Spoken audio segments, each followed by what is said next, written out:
ऐसा व्यक्ति इस जगत में कैसा रहता है? विहाय कामान यः सर्वान् पुमांश्चरति निःस्पृहः निर्ममो निरहंकारः स शांतिम अधिगच्छति। अब देखो, हम सभी लोग शांति के चक्कर में घूम रहे हैं। शांति किसको मिलती है? सर्वान कामान विहाय, अपने अंतःकरण से सभी कामनाओं का तिरस्कार कर दे और निष्पृह होकर के इस जगत में रहे, भाग न जाए जगत से, जगत में रहे। और कैसे रहे? निर्मम होकर के, किसी के भी साथ अपने आप को ममता के डोरी से न बांधे। रहना ही है तो केवल समता के वातावरण में। और जब ये साधना करेंगे तो आदमी को अपने आप में बड़ा अहंकार हो जाता है। बाकी लोग तो यही है, मैं तो बड़ा साधक हूँ। तो अपने साधना का अहंकार न आवे, इसलिए निरहंकार स शांति अधिगच्छति।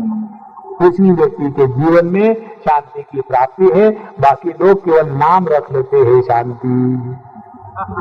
एक ने हमको पूछा, पता नहीं स्वामी जी, हमारी माँ ने बचपन में हमारा नाम शांति क्यों रखा था?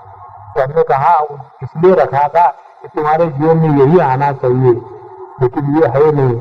कम से कम अपने नाम से तो अपने आप को बदलो। स शांति अधिगच्छति। और ऐसा जो स्थित प्रज्ञ पुरुष है वो इस जगत में बड़ा प्रेम से विचरण करता है। किस प्रकार से? 71वां श्लोक, विहाय कामान यः सर्वान् पुमांश्चरति निःस्पृहः निर्ममो निरहंकारः स शान्तिमधिगच्छति। विहाय कामान् यः सर्वान् पुमांश्चरति निःस्पृहः निर्ममो निरहंकारः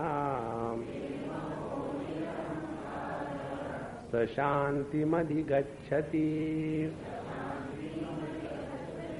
यहाँ पुमान, जो व्यक्ति, पुमान का मतलब आदमी नहीं है, माताओं गुस्सा मत करना कन्हैया पर।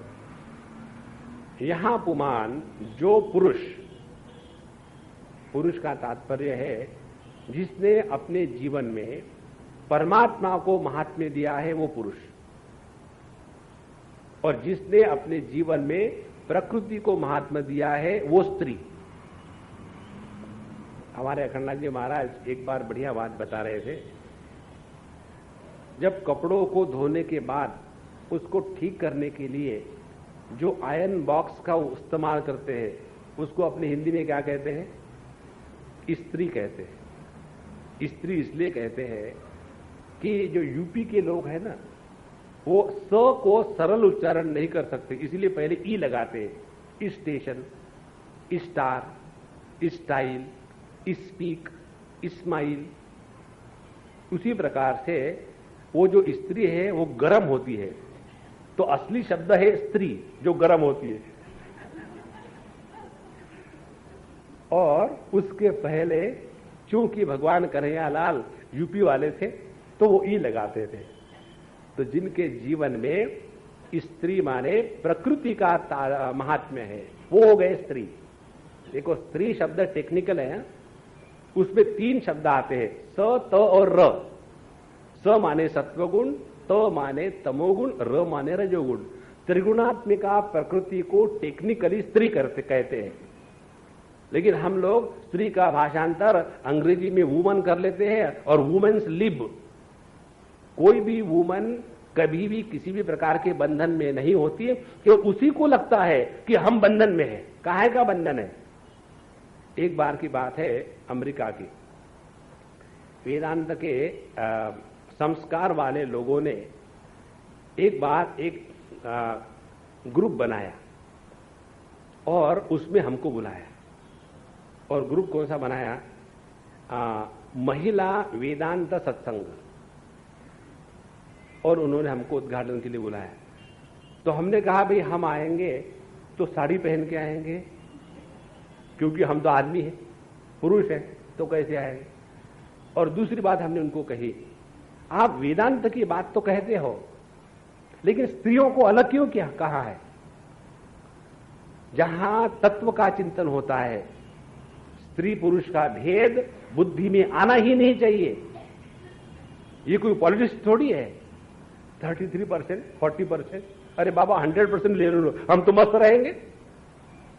देखो, तत्व का चिंतन यदि ईमानदारी से होता है ना, तो उसमें स्त्री पुरुष, जवान बूढ़े, हिंदू मुसलमान, ये सब के सब भेद अपने आप समाप्त हो जाते हैं। लेकिन जिसके जीवन में तत्व का प्राधान्य नहीं है, प्रकृति का प्राधान्य है, उसको शास्त्र स्त्री कहते हैं, और जिसके जीवन में तत्व का प्राधान्य है, उसको शास्त्र पुरुष कहते हैं। अब जो पुरुष हमेशा प्रकृति के ही प्रधानता से जीवन जिएगा, तो वो तो पुरुष होते हुए भी दाढ़ी वाला स्त्री बनेगा।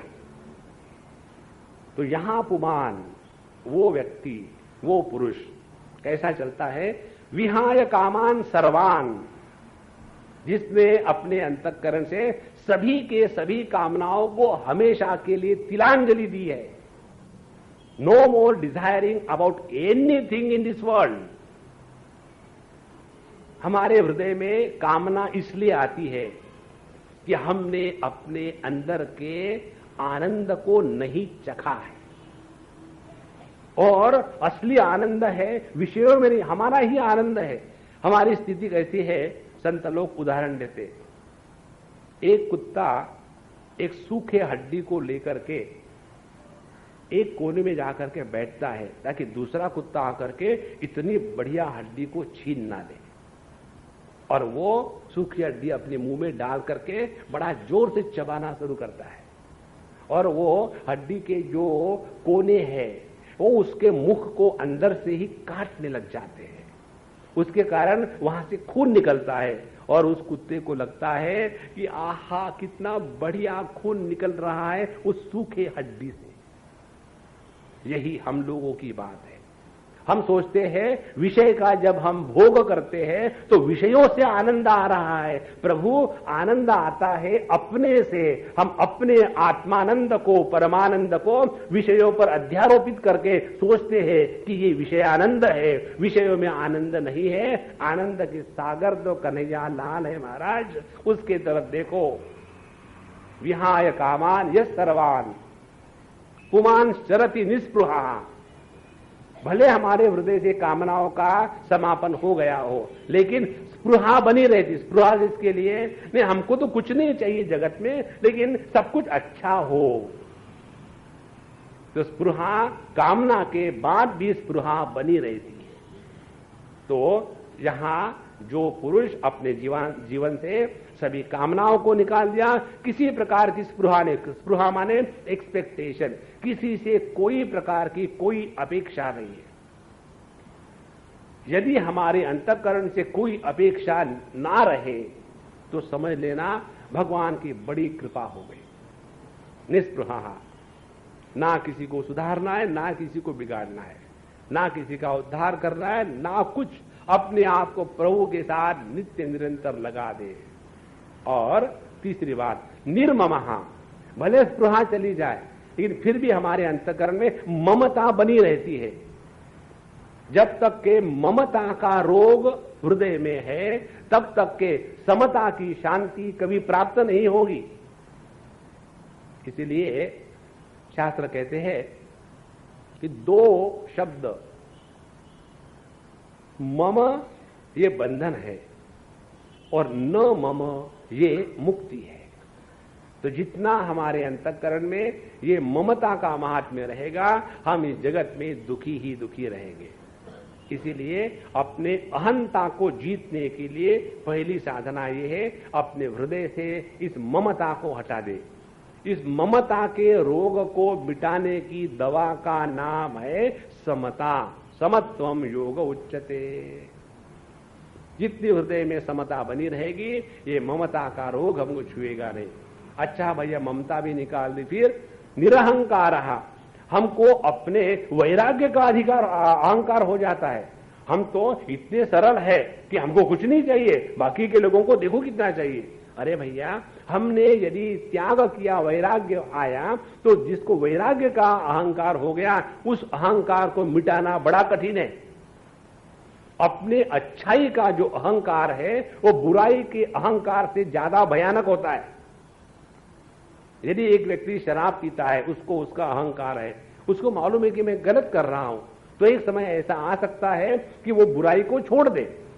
लेकिन जिस व्यक्ति का जीवन ऐसा है, नित्य पूजा पाठ होता है, भगवान का नाम लेता है, मांस मच्छी नहीं खाता, कहीं मदिरा पान नहीं करता और हमेशा अपना जीवन सुंदर चलाता है, उसको भी अभिमान है कि देखो मेरा जीवन तो कितना सुंदर है, लोग इतने करप्ट है, हो क्या बताए आपको। तो अपने अच्छाई को लेकर के जब हम दूसरों को बुरा कहने में शर्माते रही, तो वो अच्छाई किस काम की है। निरहंकार तो अपने ममता के अभाव का भी हमारे अंतःकरण में किसी प्रकार से अहंकार न होवे। निरहंकार सशांतिम अधिगच्छति। ऐसा ही साधक, ऐसा ही स्थित प्रज्ञ पुरुष अपने जीवन में शांति को प्राप्त करता है। शांति अधिगच्छति माने शांति को पहचानता है। गम गच्छ गत्यात्मक जो धातु होते हैं वो ज्ञान के रूप में भी उसका इंटरप्रिटेशन होता है। अधिगच्छति का तात्पर्य है हमको इस शांति को पहचानना है। वो ये शांति है जो शांति और अशांति इन दोनों का आधार है, जो शांति को भी प्रकाशित कर रहा है और जो अशांति को भी प्रकाशित कर रहा है। अशांति को प्रकाशित करना माने जागृत स्वप्न के अनुभूतियों को प्रकाशित करना, और शांति को प्रकाशित करना माने सुषुप्ति के अनुभूति को प्रकाशित करना है। जो जागृत स्वप्न सुषुप्ति इन तीनों को प्रकाशित करता है वो तीनों के द्वारा प्रभावित नहीं होता। जो प्रकाशक होता है वो प्रभावित नहीं होता। ये जो अप्रभावित प्रकाशक है यही अपनी असलियत है और यही शांति का दूसरा नाम है। सशांति मापनोति न काम कामी। इसलिए जितनी हमारे अंतःकरण से कामनाएं विषय एकदम समाप्त हो जाएंगे उतना हम प्रभु के पास है। जितनी कामनाएं ज्यादा होगी उतना प्रभु से दूर चले गए। ज्ञान दो प्रकार का है। एक जिस ज्ञान में वृत्ति का प्राधान्य है और दूसरा जिस ज्ञान में वृत्ति का अभाव है। उस ज्ञान में जहां वृत्ति का प्राधान्य है उसको मन कहते हैं, और जिस ज्ञान में वृत्ति का अभाव है उसको चैतन्य कहते हैं। जहां हमारे अंतःकरण से वृत्तियों का पूर्ण अभाव हो गया तो उसी वृत्ति अभावात्मक मन को ही चैतन्य कहते हैं, और जहां चैतन्य में वृत्तियों का प्रादुर्भाव हो गया तो उसी चैतन्य को मन कहते हैं। इसीलिए पातंजल योग दर्शन कहता है जब यदा तदा द्रष्टुः स्वरूपे अवस्थानम, जहां योग चित्तवृत्ति निरोधा दूसरे सूत्र में कहने के बाद कहते हैं जहां योग के द्वारा चित्तवृत्ति का निरोध हो गया तब क्या हुआ। तदा द्रष्टुः, ये जो जीव है अपने चैतन्य स्वरूप में निष्ठावान प्राप्त हो जाता है। इस प्रकार से सशांति मापनोति न काम कामी।